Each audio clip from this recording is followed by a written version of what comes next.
Hello. Welcome to the Nebraska State Historical Society's Museum of Nebraska History and our May installment of the Brown Bag Lecture Series. My name is Deb Arns, and I am the Interim Associate Director of Museums and Historic Sites. I'm happy to have you all here with us today.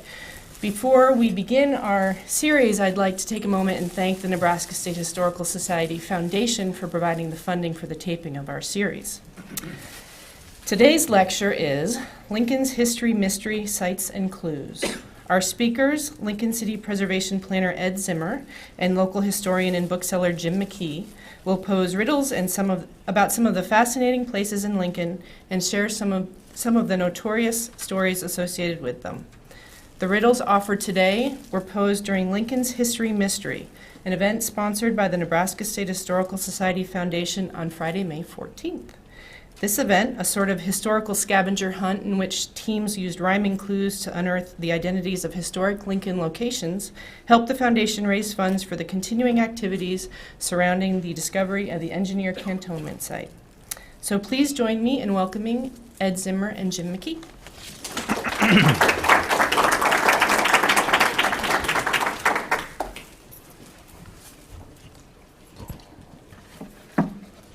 I think Deb's a lot cuter than Brent Carmack. Yeah. Which one are you? I was just going to say, do you want to be Ed today? And I'll be Jim? Okay. Just today. I'm so often thanked for those wonderful articles I write on Sundays And with my foundation. I get great comments on my tours of Ioka. We do all right. Yeah. Well, Ed, I wasn't at the History Mystery this year due to clever planning on the part of the Historical Society. I was in Sydney, so we'll be falling back on you for what actually happened, and Gene Crump for what should have happened. Yeah. I think Gene was responsible because he was the chair. That's correct. So if there are any errors in here, it's him. We had, I think, 18 or 19 clues. Jack kept moving them back and forth. We never knew from one day to the next. Some of these, in fact, I don't recognize at all. And next year, I think we ought to use rap instead of. All right. It's all right. I'll write them and then you'll read them. Okay. And we're not going to do all 19 today. I think we had about 100 people participate. Great. How was that, up from last year by quite a bit, Jack? Or up a little bit? No. Despite my absence. It was even more fun, though. Ah. So the fun was up. I see. Attendance was steady. That tells us something. So I think we're going to do about 8 or 9 of them today. And there I see the first clue is yes, up. Yes. And you can read it, so we won't read it aloud again, I don't think.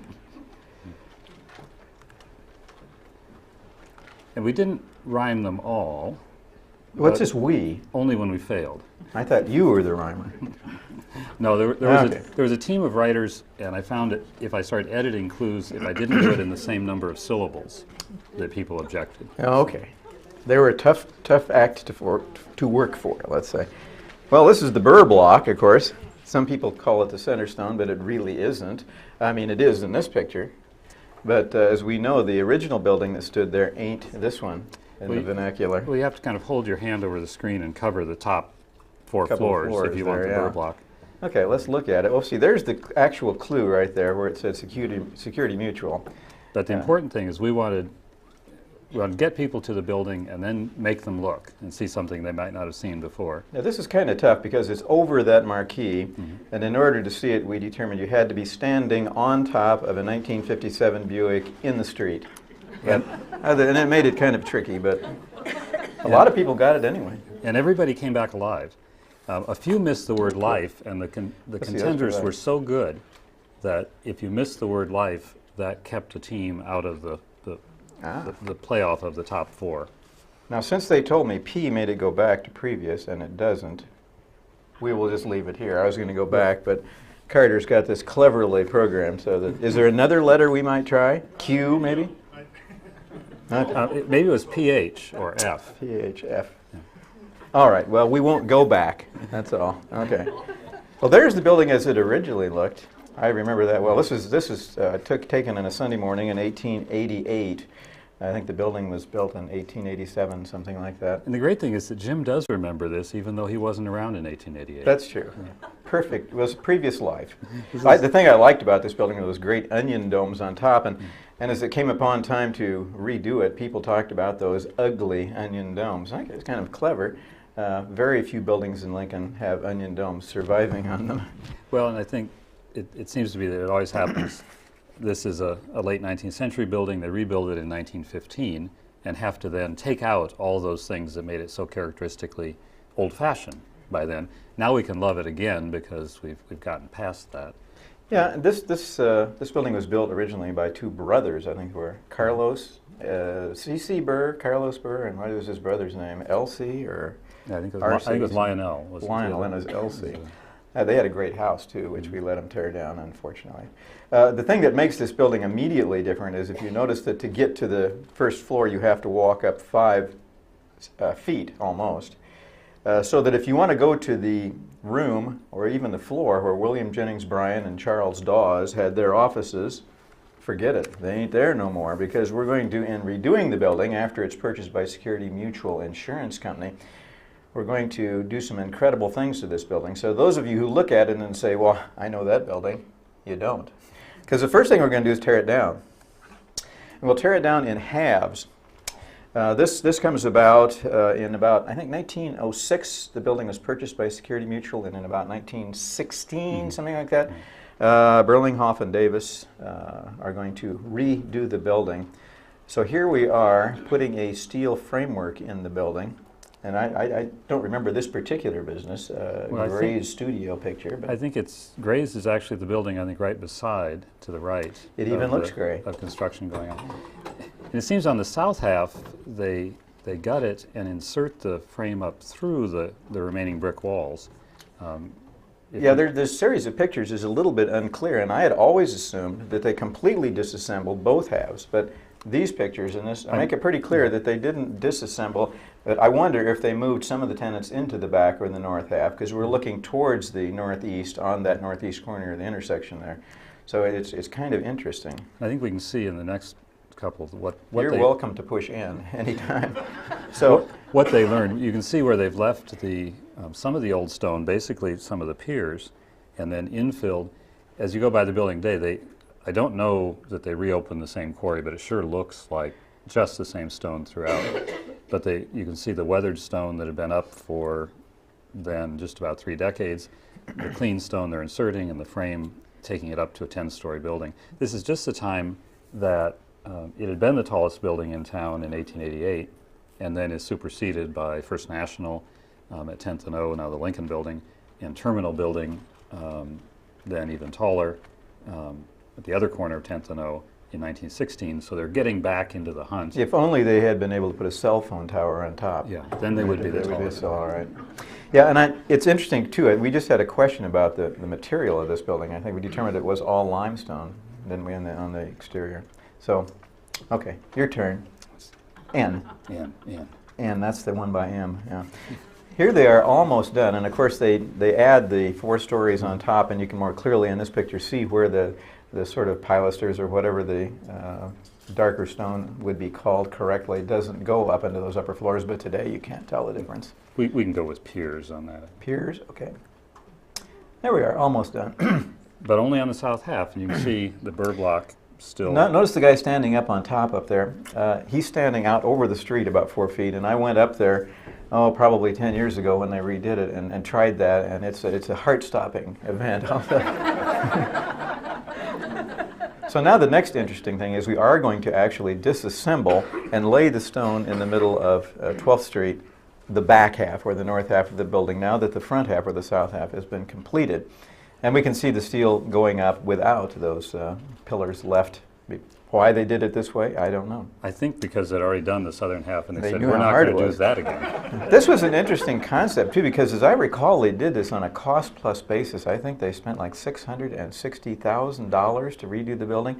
And people have asked me why, and I would ask the same question, because you could have probably built a building for what they spent to redo it. Now we can see the back half about half stoned up, and they did lay the stone in the street and then relaid it on the building. So I presume they must have used the same stone over, and yet you don't notice the difference in colorations here. There you are. This is a later picture looking down past Meigie's on Zero Street. Meigie's comes up in one of our later clues. And in fact, we've used Zero Street before too. Actually, there the building is completion. This would be in the late 40s probably. Some. In fact, there's Ed on a bicycle in front. Yeah. Okay. Actually, that kid's beefier than I am. Okay. That kid's beefier than us put together. That's Gene Crump. We promised not to mention Ed or Gene again. So, or did we? I didn't. We didn't okay. know. No, we didn't. Okay, this should be a special building for me because for 15 years, when I was with Cliff's Notes, 17 years, I guess, I was in this building. You will all remember it as you see the building a little bit later on. And of course, the burgers and books galore will be obvious too. Okay. So where Cliff's Notes once adorned its walls, now racks of assorted papers stand tall. Between burgers and books galore, it was once a Safeway store. You forgot the little apostrophe after the T and twas. Did you notice that? I'd go back and show you, but it's gone. Well, there's the Safeway store. It was built about 1929 by the Martin and Day Company. This was a partnership which Mr. Martin and Mr. Day's sons are still around, and Mr. Martin's son, they built at least 4 that I can think of, combination Skelly filling stations and Safeway stores in the city of Lincoln. This one still stands without its Skelly station. The one at 26th and O, is it? On the northeast corner is now a furniture store, formerly paint store, and a formerly Skelly station, now a dry cleaning, I think, isn't it? Currently a check cashing. Well, those are all over the place. I use them all the time. And they built 4 of those. There's one clear over on South Street. Are you the one that's been using my ID? Well, you didn't say not to. They can't tell us apart. And here's Johnny's restaurant was built around one of them, and that became Tico's, but there's not much inside of it left except a little of the Safeway store. Nor do I recall whether there was a Skelly station on that corner. There may or may not have been. But Mr. Martin still owns the Safeway store over on South Street. Would that be 17th and South, roughly? And operates a printing company in there. So they're still around. This building, when we were there, had great iron gates in the front door there, and kids were always swinging on them. And I noticed that I think Nebraska Book now actually owns the building, and they took those iron gates off. But they left that functioning weather vane. You can also see the top of Love Library up there. So we pointed out to people to look up way up high at the spinner that breaks the sky.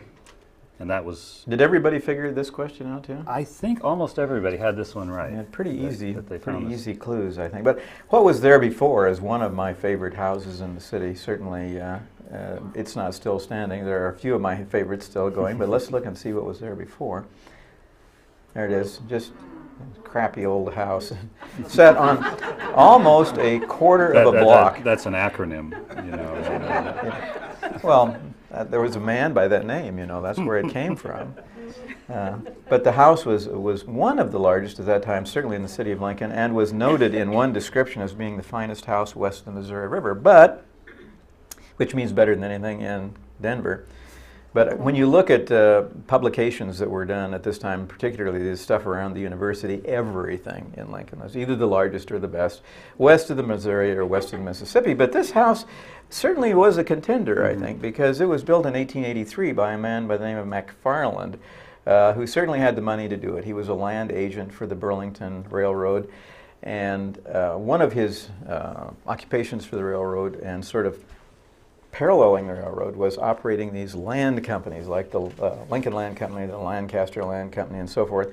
And their job was to go out ahead of the railroad and establish a town every 7 to 10 miles. And of course, when they did that, they would go out and they would buy the land in the name of this land company. Then they would sell the land. So, I mean, it was kind of a no-brainer. Mr. Phillips, whose castle still stands over on D Street, was another guy that did that. Mr. Toosland, who never had a house in Lincoln, so far as I know, was a third one. But this guy, Phillips, Mr. Phillips, of course, over on D Street, had Phillips, Nebraska named for him. But Mr. McFarland was very prominent in the city and owned, was it Central National Bank, is that right? Or he was a major stockholder in it. Is there a McFarland, Nebraska? Not that I know of. Not that I know of. And we don't even know how McFarland spelled his name for sure. I found his signature spelled M little c capital F, M-A-C capital F, and M-A-C-F for the lowercase f. So I'm not 100% sure, but I'm betting it was M-A-C capital F. Well, he built the house in 1883, and one of the reasons that I think it may have been a contender for the nicest or finest or most beautiful house west of the Missouri River was that its cost in 1883 was $50,000. Now, how you can move the cost of construction of real estate from 1883 to 2004, I don't know. In fact, I don't think you can. But the house was made of a different solid wood paneling in each room. In other words, Philippine mahogany. It wouldn't have been veneer, it would have been solid wood. There were, I believe, 10 fireplaces.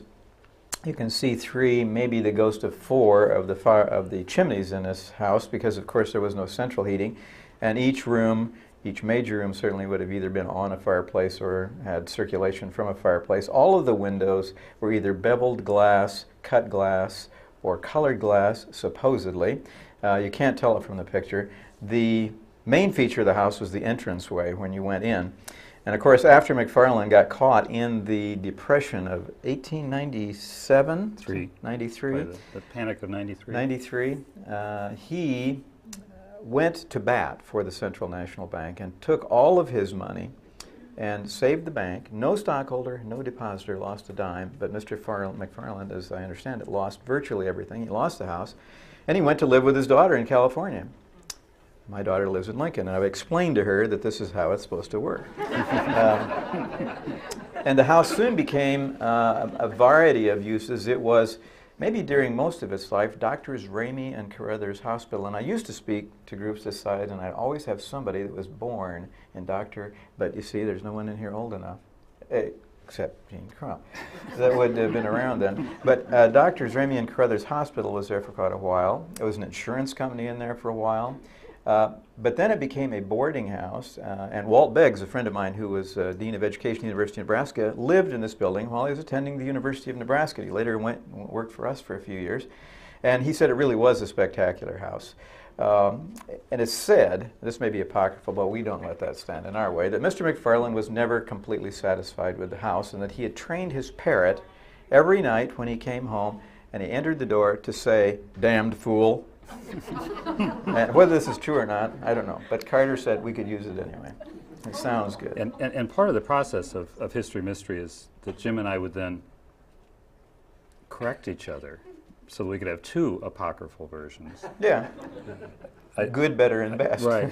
I think our architect here was John H.W. Hawkins, who was the same architect as Phillips Castle, right. the other land agent. And a man with altogether too many consonants in his name. But we have to add about 5 years to the construction date because Hawkins wasn't in town until 1888. So this is... I used to use 1888, as a matter of fact, and I don't know where, but 1883 is what I showed in some notes, so we'll revise that back to 1888. But I think it's built about the same time as the old Windsor Hotel, which was the Gorham or the Gotham or the Nebraskan Hotel. You remember that a couple blocks up? And there was a hotel. You said we had to stretch this out, but you realize we're never going to get done if I keep talking. Yeah. But anyway, I wanted to mention... I'll move the pictures now. that happens to me if I give somebody else the pointer. It often happens. But that Windsor Hotel, which is the Nebraskan in its later day, was built at virtually the same time frame. And that was 3 floors above ground and a full basement. It was a half a block long on its west elevation and I think about 50 feet, 60 feet deep.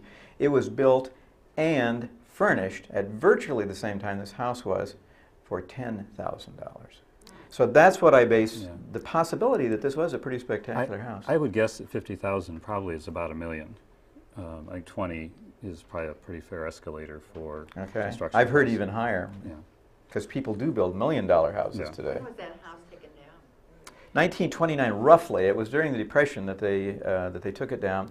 And I've often wondered, because the beams in that Safeway building are all used lumber, or not all, but partially. And I've often wondered if they might have salvaged a few of them in the construction of the Safeway store that's there now.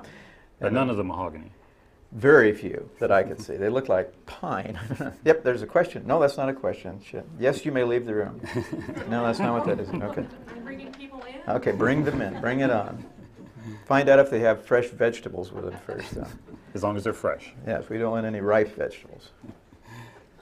See, then we directed folks. Let's see, I don't think this one would have gotten them there on the early clues, other than terminal, and we kept discussing whether terminal would be capitalized or not. And we were sure it was too easy for everybody if we capitalized terminal. Especially since it's owned by two heart doctors today. Right. So we're directing them to the white building in the background, but the clue, of course, is the big gold thing over the O Street entrance. It used to be golder than it is now, that's for sure. Well, it's been kind of a variety of metallic colors. I think they painted it or something. Yeah, I think it's painted gold. I think it was kind of a dark bronze before this paint job. Nice federal eagle. Right. The second building of the First National Bank on that site. Right. For a while they were over where the bus station is today on the northwest corner of 10th and P, but only briefly as they were sort of gathering forces to build a new building there. And I believe this entranceway actually is a remodel to the original 1910 building. They did have the eagle on it then in the original? No, I think this is a kind of an Art Deco modification. When this was built in 1910, it was actually designed by the same Chicago architect, Paul V. Highland, as came back 6 years later and did the terminal building across the street from it. I've stepped back, and if you look at that, if it's like the start of a corridor, but there are no buildings behind it, you could say to someone, this is Chicago. A kind of a Chicago feel to the two buildings. Yeah. Both of them on National Register of Historic Places now. And actually, Highland did 4 major buildings in Lincoln. This one, 1910, and then in 1916, when he was back and did terminal building, he also did Frank Wood's house on Sheridan Boulevard, and the McAfee house, that wonderful house at 18th and C Streets. And all 4 of them are on the National Register. So he passed for a very high average in Lincoln. And he's unknown almost in Chicago. But a nice feature that we wanted to make sure people had noted on this O Street building. And I think that building now is, there are some commercial aspects on the lower floors, but I think the upper floors are now being leased as apartments or sold as condominiums. Right. I'm not sure which. Condominia? It must be. Condominiums? When they sell the second one, then it's condominium. Okay. The Lincoln Area Agency on Aging is using the first and second floors of the old bank. Been state offices quite a bit since the bank went on. And this is the best photograph, early photograph that Carter could find, and although it doesn't show us the eagle, it shows us that great sign without the clock, which later is going to be on the corner. This is a different grand eagle that I hadn't seen this one. This is a great eagle. We would use clues to direct people to that if that eagle were still there. And I wonder if there's a we might chance, do is that. it Dr. Mahapatra? Is he one of them? We could ask him if he could get that eagle back. Swep has that in his basement. Now, this one we have to try to read because What do you mean we? I think you have to turn. I think you wrote it, so. This one is, a fish is always bass, and a singer's always bass, but an urn can be a vase, but just as well a vase. At 12 find vases displayed on the building's 2 faces. And we spoke about earlier. Mm-hmm. Below them is writ the name of the building's early fame. And so we're trying to elicit from people. My hand is nowhere near. I was going to say, Carter, what's going on? He isn't even breathing heavy up here. All right, well. Trying to direct people to the old McKees. They probably were tired of hearing stories, though, about Mages on Zero Street, I suppose. Someone out there's got an electronic changer, and I'm not sure who it is. There is a... Cynthia? No, it's not. Are you changing these slides from back? Yeah, okay. We'll try to move along, then. But we'll talk about McKees looking at our time, okay. even though the slide is gone. One of the department stores of Davis and Wilson design, or Davis and Burlinghoff design.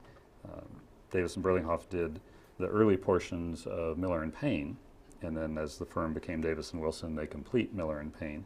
And the same firm does McGee's in 3 stories, but there's a drawing, a great perspective that Bob McKee still has, showing that as a tall tower, and what we really have is the base of the building. How many floors? There were not. I thought there were just 2 floors at it. Was there more than that? No, I think it was another 5 or 6 on top of that in the drawing. Well, it would have been, was it Mr. Smith has the penthouse up there, or who built that? Yeah. It certainly made it more difficult for him. That's a fun building to go over to the parking garage next door and look down on because of that penthouse, if I can call it that, which was built on top. And by penthouse, I mean a house. built up on top, just like Brandeis in Omaha, which has a house built on top of it. I think they used portions of the old building, then extended it, and part of what they used in that penthouse on McKee's was the old fur vault. Ah, County Cadwallader had that for a while, I think. So that, now which one are we on here? At a baker's true dozen, and what's less than one, was a place where a shopper could really The have 11th fun. or something. Okay. 12th. 12th. 13th. 13th. A baker's true dozen and less than one is Okay, 0. all right. So this was our 13th and 0 clue, directing people to the Burlinghoff Davis designed Miller and Payne corner. You want to do the honors on the tall and the yeah, short? I think that they came to this corner in about 1894, 1895, and when they came, the corner was occupied by Tucker's Meat Market, which was a two-story building. And they were unable to buy the corner, which they had brought Dr. Miller into the original partnership, which started at Winger Mercantile, and Winger and Miller, and then Miller. As they moved around, generally speaking, the area around about 10th and P Streets, building buildings, and then either occupying the new building, or because Lincoln was growing so fast at that time, they would build a new building with the intent of moving into it or selling it. They would sell it, and they sort of moved around so fast down there that you can hardly keep track of them. But I think they probably bought Dr. Payne into the equation as a source of funds because they're going to plan great things. What a great name, Dr. Payne. Have you ever thought about that? I've often told people he should have started a clinic, you know. And you could have gotten together a few other Lincoln doctors. You can add to this too, but Dr. Payne would have been the diagnostician in the group. And then they would have had, of course, a surgeon. That would have been Dr. Carveth. Then when Dr. Carveth was done, they would come to Dr. Stitcher. Sure. There is a podiatrist. I'll say it again. The hospice care would be provided by? The man out in, well, I don't know. I don't think I'd want to go to the doctor who headed the Wesleyan Hospital because his name was... Dr. Coffin. Yeah. There's a podiatrist out in, I think it's Seward, or was, whose name was Dr. Foote. There is a dentist now at the dental college whose name is Dr. Toothacher. There is a doctor... an optometrist or an ophthalmologist who is Dr. Robert Lookabout. Remember him? So, I mean, he could have had a great thing going for him here. I told you we would not drift from the subject, right? Is anybody, that clicker that somebody was using? Quick. Well, at any rate, they built the corner building because, and then later in about 1916, I think it was, they added the taller section to the right, and then later a 5-story building, or not later, actually, previously the 5-story building across the alley, because Dr. Payne said he was damned if he was going to build a taller than 2-story building on property which they only had a 99-year lease on, because he knew in 99 years the building would revert to the Tucker estate. But through an interesting sort of a exchange of properties with the Penny's building, which they also owned, they did finally come into possession of the building, and the 99-year lease has been up for a number of years, so they can still exist there. But they cleverly put all the elevators and services into the taller structure. So, and they used to advertise, they invited people coming to Lincoln, like to the State Fair and so forth, to come up and go onto the top of the taller building and look over Lincoln. I just saw about a month ago a great picture that Bob Campbell has where they had taken the roof of the 2-story section and made it into a stage, and towards the alley, the stage actually went over the alley, and then they pierced a hole in the 5-story portion, and they had a style show up there with women walking down this. And Bob said they only did it once, though, because that being a flat roof, women used to wear high heels. And they pierced that felt 1,000 times. And he said it was years before they ever got the building again waterproof. So an interesting building, and that's why it is 2 floors tall on the corner, but not on the surrounding parts. And of course, the part that we used as the clue were pictures of Miss Miller and Miss Payne, I think. Dora Miller is on the left of the picture. So we try to direct people to it, and then we're asking them to note the 2 beauties leaning against the shield. And I think this is an architect's behind it. Is this where... Barb Mir and Hacker has the office and behind. in fact, that's Matt Hansen looking out right there between those books. And for some reason, several of our teams looking at, they would find this location and they would grasp that we wanted them to identify there were figures, and they would say, what's beside the monogram? A man and a woman. We failed those teams. We didn't even give them half credit. Well, the man on the right or the man on the left has a peculiar glandular condition. Lovely figures, whatever the case. And I think there are two sets of those, aren't they? Yeah, there are. And for a while, Miller and Payne's letterhead, this is the device they used on their letterhead. And there was quite a time we couldn't see these because the Miller and Payne and then Dillard's sign occupied this second floor space and covered them over completely. First time I got to see them live, I was standing in the window, I think where those books are, with it open, me standing in it with a flashlight and the sign still there outside. Ah, okay. Trying to guess for Bob Campbell whether they were still intact if he took that down. Doesn't even look like they've been pierced, really. Yeah. They're beautiful. You can see them very well too from the O Street Skywalk because you're kind of right there on that second floor level, and it's a nice spot to look at the ladies. Kind of a little hidden part of Lincoln's treasures. Probably at this time we not only had awnings on the building, but if you can imagine up around that cornice between those modillion blocks, there are rosettes, and each rosette has a socket for a light bulb, and so that cornice would have all sparkled on the underside. With light bulbs. Except that Earl Campbell refused to go over and change the bulbs in later life. So, oh, you don't remember Earl Campbell? Well, he was Robert's grandfather. What's next? I don't know. That's a blank screen. Let's find out. We have a script, but we haven't been paying attention to it. Now we figured that the English pub wouldn't get people to the right spot. But that somebody might know that this was a Buick building. Chesterfield, Bottomsley, and Potts is the pub we were looking for, by the way. And then if you'd been to any of Jim's classes, you'd know that it was a barracks during World War II. Now in a different paint scheme. Really a neat conversion, I think. It shows you what you can do with about 45 buckets of Martha Stewart paint. Kingery Construction Company did a great job in redoing this building.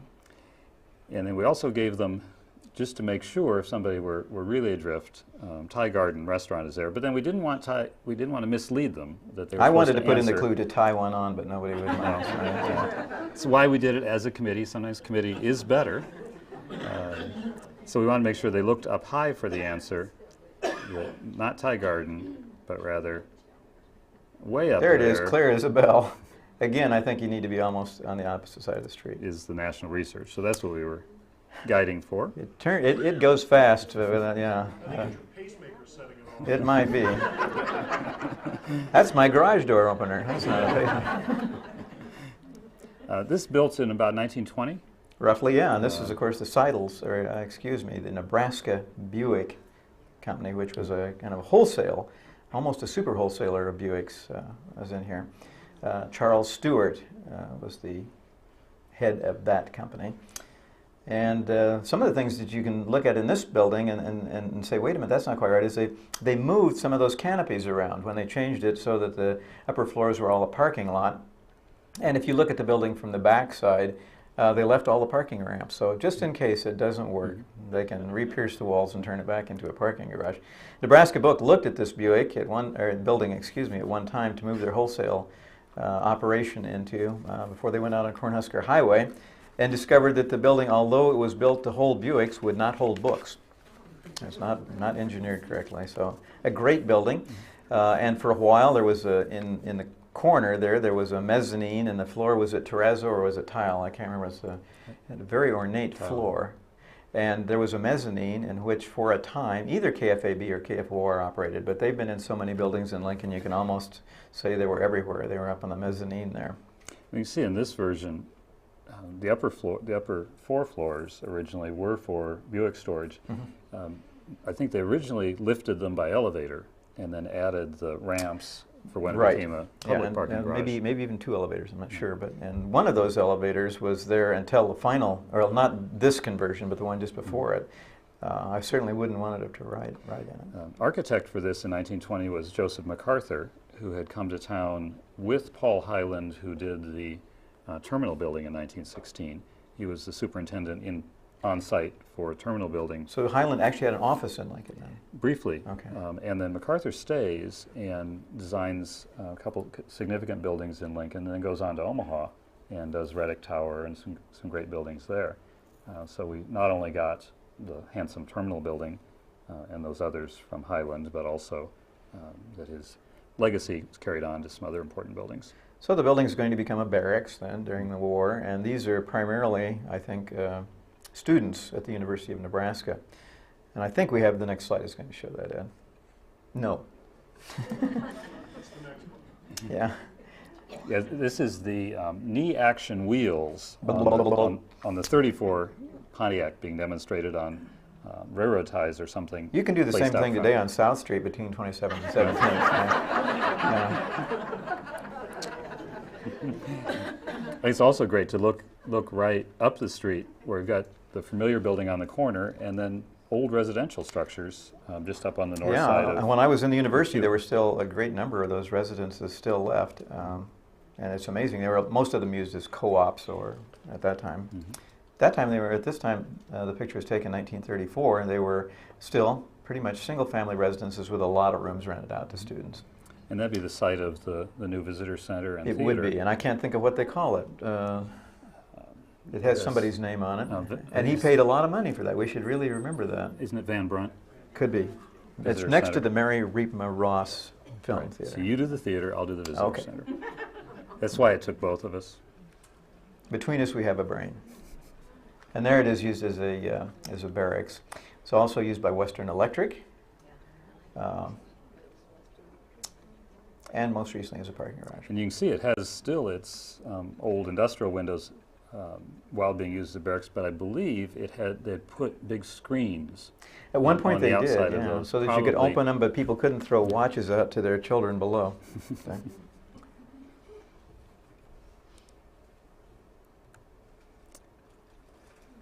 Let's see. That looks familiar. Don't be misled. Look way overhead.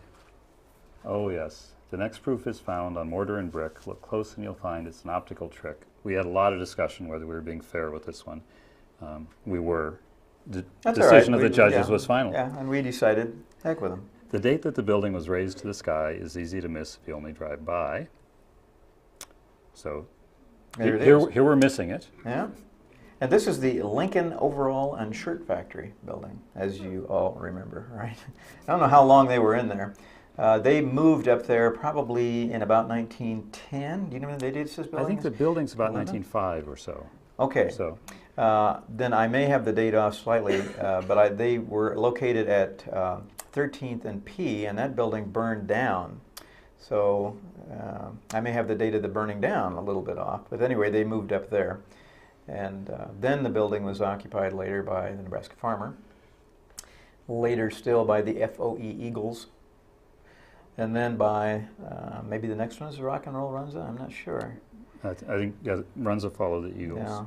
So and now it's Flatwater Grill and Runza. Mm-hmm. Kind of a real interesting building. And below that, again, perhaps apocryphally, there is a spring or artesian flow which generates there and runs catty corner through the, I'll still call it the NBC building.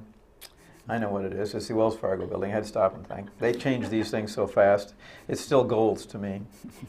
Hobble and Swanson's, McGee's, Miller and Payne's, and Gateway. I'm not giving up. Gold's came back. Yeah. Sure. And so that water supposedly still flows under there. So we wanted to give people a chance to get to the right building. Yeah.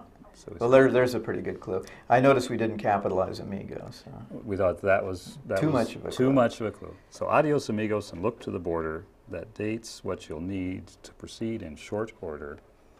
1930, but of course that date has very little to do with anything as far as Which is why it was the optical illusion. This is the painted mural on the north side of the which is really, Rock and Roll Runza really building. great. It was really nice.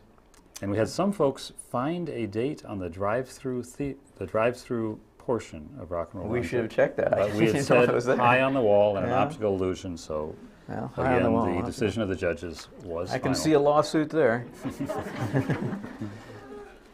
They had had their full measure of fun, though. Okay. So. Yeah, there's the building earlier. This, oh, it had a used car lot in there too, in between. I'm going to guess this is when the Nebraska farmer moved to their new building to the east, and then it was a used car lot for a while. Lots, all things to all people.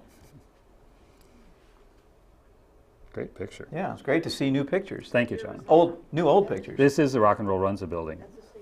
It's 14th and P. Is that right? yes. You looked at Yeah. me like I was working between P and Q. It takes me a while. Okay. So if somebody tells you go to 14th and P, Then it's probably Jim. did I say something wrong? This building's between Gold's and the Center for the Olds.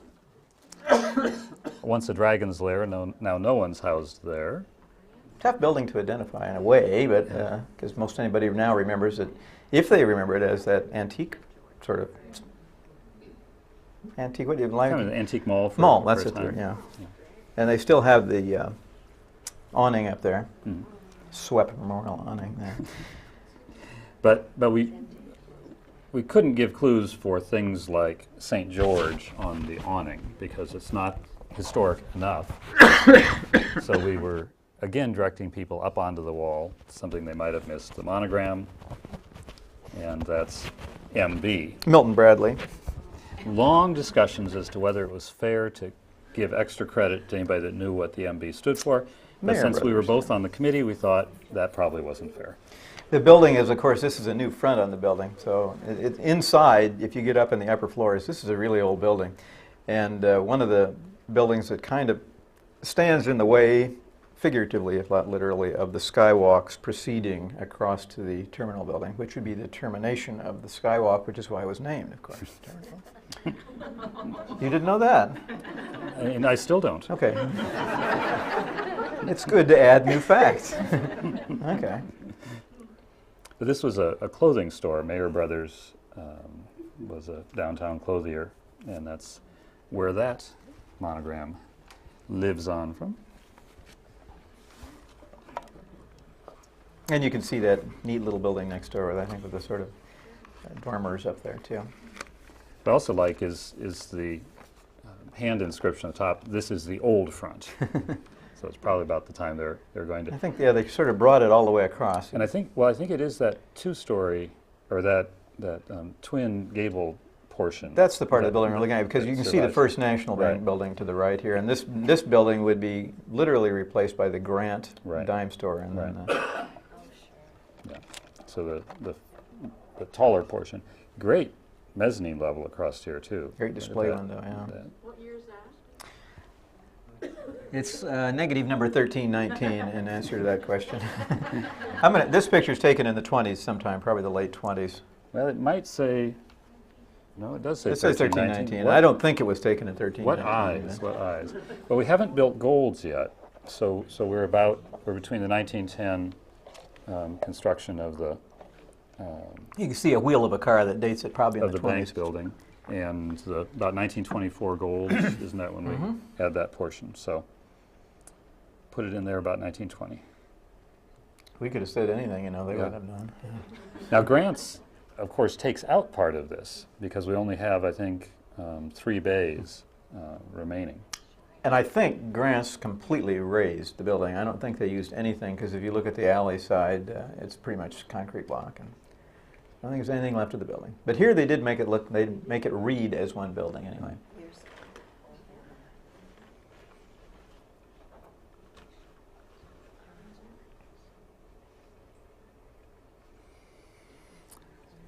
And every year we always have to have a clue pertaining Something, to this yeah. building.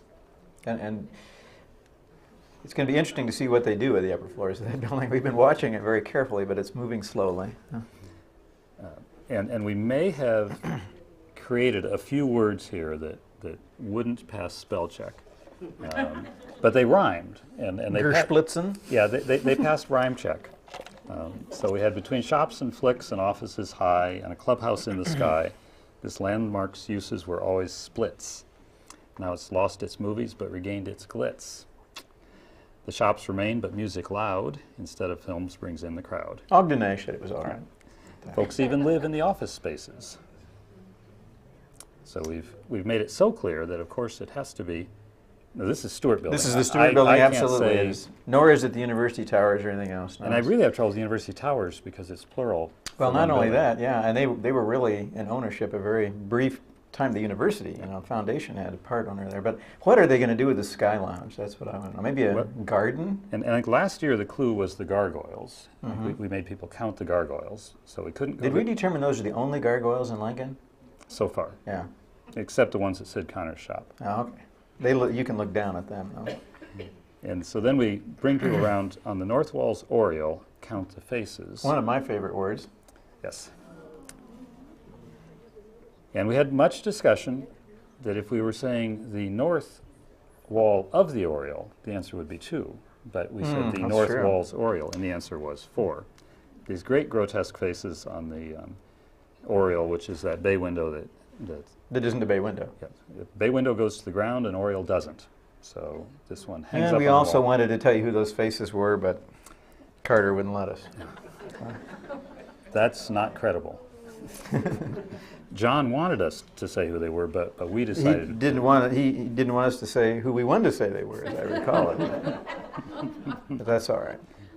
Wonderful detail on this building. And of course, if you step back from the building and look at this area too, you notice that there are no windows around it because this is the back portion of the theater space, so we would have no windows on it.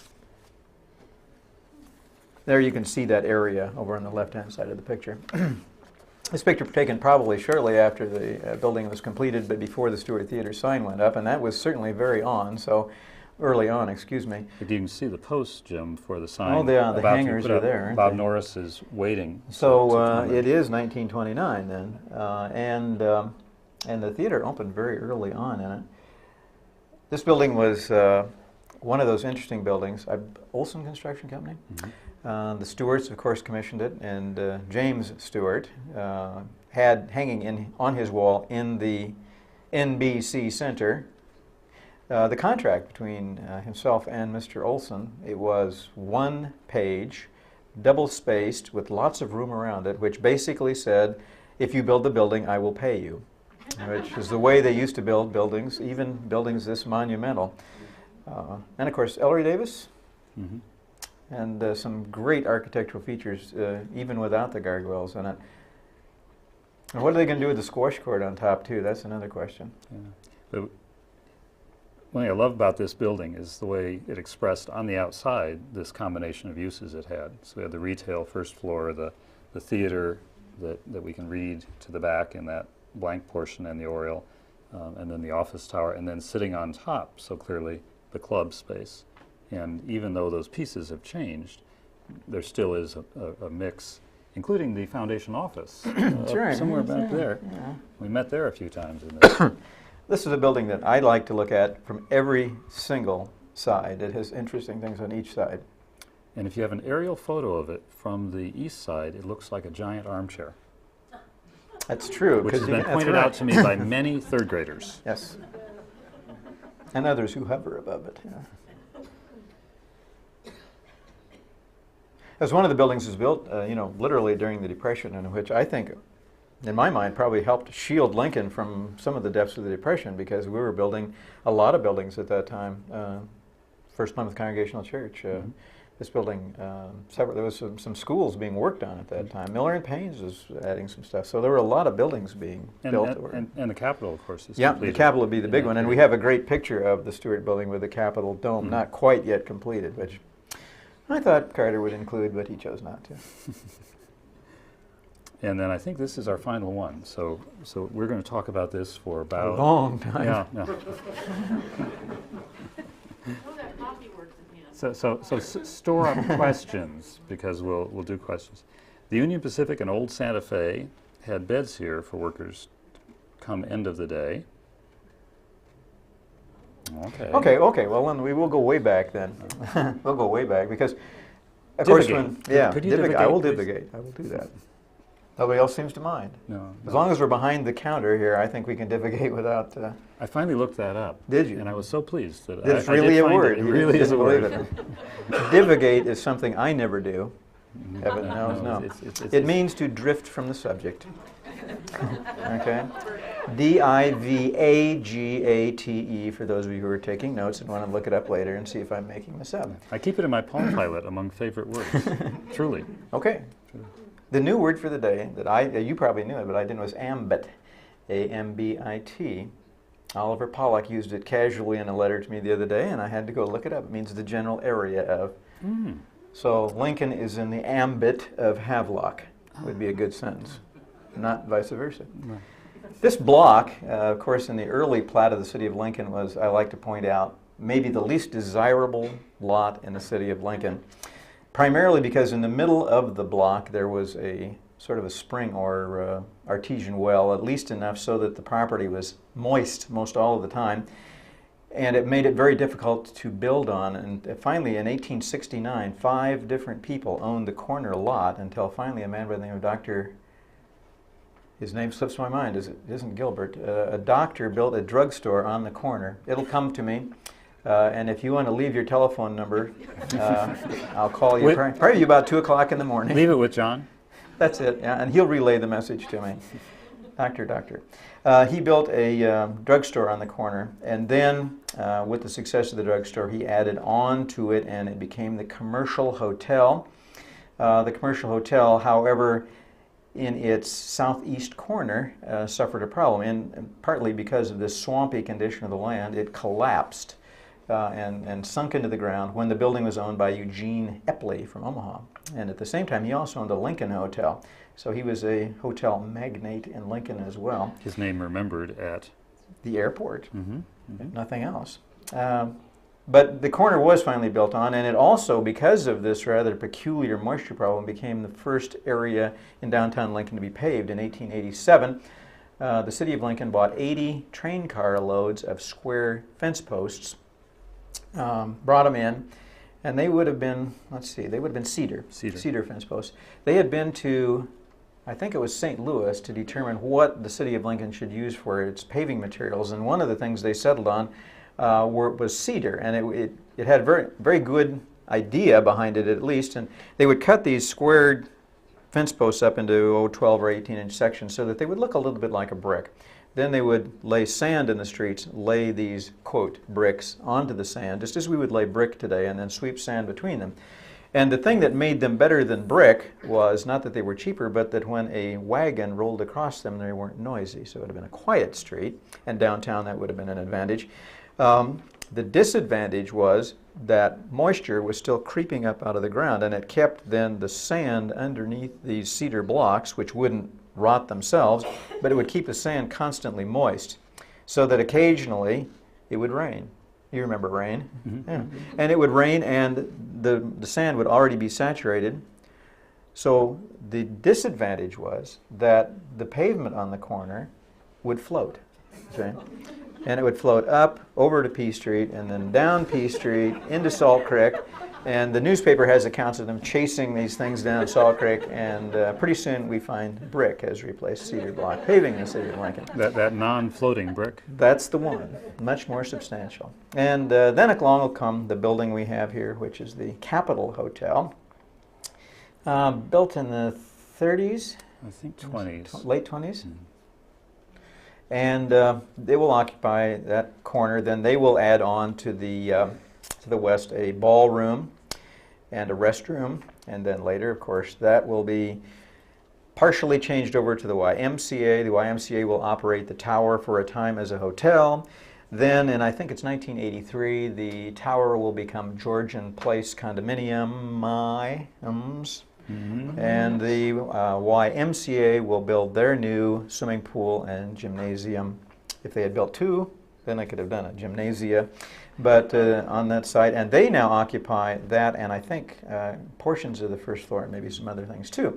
So the building is certainly mixed use, and our clue, of course, was maybe perhaps a bit misleading, but we had certainly nothing to hope do not. with this building. That's right, it didn't. So we account for the condominiums and the health function at the Y, but then we want to bring them around the corner. This is to the alley. This is the corner, yeah. So there's the corner. That won't do. There it And is. have them discover the date on the stone that is loose. Now this is from the second YMCA building in Lincoln, which was on the corner, the northeast corner of 13th and P. Douglas 3 site. Yeah, and when they tore that building down to make the Douglas 3 theaters, they removed their cornerstone, and probably with good intentions of doing something with it other than making a bump stop out of it, because it's just sitting in the alley there, which I I'm think surprised. they intended it to be a clue in history mystery. Well, it worked. So It worked. it's now had its reward. I remember when they tore down the 1910 YMCA building to build the Douglas theaters, the guy that tore it down, my office was still at 1320Q at that time, and I used to walk, I ate every day at Miller and Payne's Tea Room, and as I walked by there one day, they were beginning to tear that building down, and they had the crane with the steel ball on it, and they pulled that thing back and it hit the side of the building, and I came back from lunch. It was still in the same place, kaboom, and it didn't even dent it. And I can't remember the name of the guy that got the construction or the demolition job to tear it down, but he discovered that the old YMCA building was literally built. All of the interior walls were reinforced concrete. Everything was load bearing in the building. And he said it was a valuable lesson to him. It cost him about, I think, 4 or 5 times to tear down the building what he was paid to tear it down for. And I always think that if there had been a nuclear attack, nuclear if you're the president, nuclear if you're attack, that would have been the building to be in. So they did manage to, I don't think Sid Connor even saved the stone. Somebody saved it and moved it over to that site right behind the alley between Boomer's Printing and that. Is that, no? Okay, there we go. There we have. They were building. It has the date on it. I was looking. It looks like 1934, 24. I can't quite read it. 26. 26. Okay. And there you can see the first section of the new old post office. Right. Back there. Now the new old Federal Place. That's it. Great building. If you haven't gotten a chance to go over and take a tour of it, it's. I think they'll be having tours starting in June for the public. The courtroom Great is fun. just spectacular. And that There it is. some of how we did that. I don't see our names on there, though. Yeah? That we're not sponsors. Oh, okay. All right. We're the help. Are there any questions? How's that? How about some clues for next year? The clues for next year? Ed and I don't know. Or we probably will not be asked back. I don't. There is that about it. That seems likely. Yeah. A question in the back? Unrelated, the social sciences building where we had the cartouche. Yes. delivery, what was on the shield? What do you think was on it? What did you notice on I it? didn't see anything. There you go. That was the answer. Yes, that was the answer. We had a question that directed people to the College of Business Administration, the old social sciences building, and then we directed them up to the cornice and tried to get them to focus on the shield-like form there. And we had agony on the committee of whether or not we could use the answer of cartouche, which is the correct architectural name for that. We made it extra credit because we thought that was Jack thought the outside. word was a little questionable anyway, Yeah. but Yeah. But the answer was what was on the shield, and the correct answer was nothing. And almost everyone got it right because it was it was blank. possibly not you. I I'm think not we sure. did award correct answer for water stain. I had classes in the building, and I can tell you those were tear stains. Seriously. Sunlight, I think, was also That's awarded good. the correct I like answer. Those who imagined something on it did not prevail, but they seemed to be the ones who didn't have.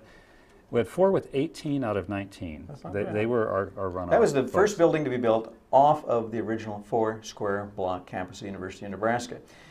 It was built just prior to World War I and occupied again by troops as a dormitory during World War I. And so it was not opened as a social sciences building until right after in 1920. We have Yep, another. question up If there. that copy works, again, my friends that came in late, they had to eat. Well, I tell you what, when we end here, we'll come back to the copyworks, and we'll come back to it for you, okay? Which is the way that folks who aren't sure whether they can make the PowerPoint perform We don't know what we're in doing. public, we'll get help and then show it. Yeah. So is there another real question? I We've answered every single question. Well, I think what Once we've again. answered was, think you could do about 55 minutes on this? We answered that. Easy, we did. We did. Thank you very much for coming.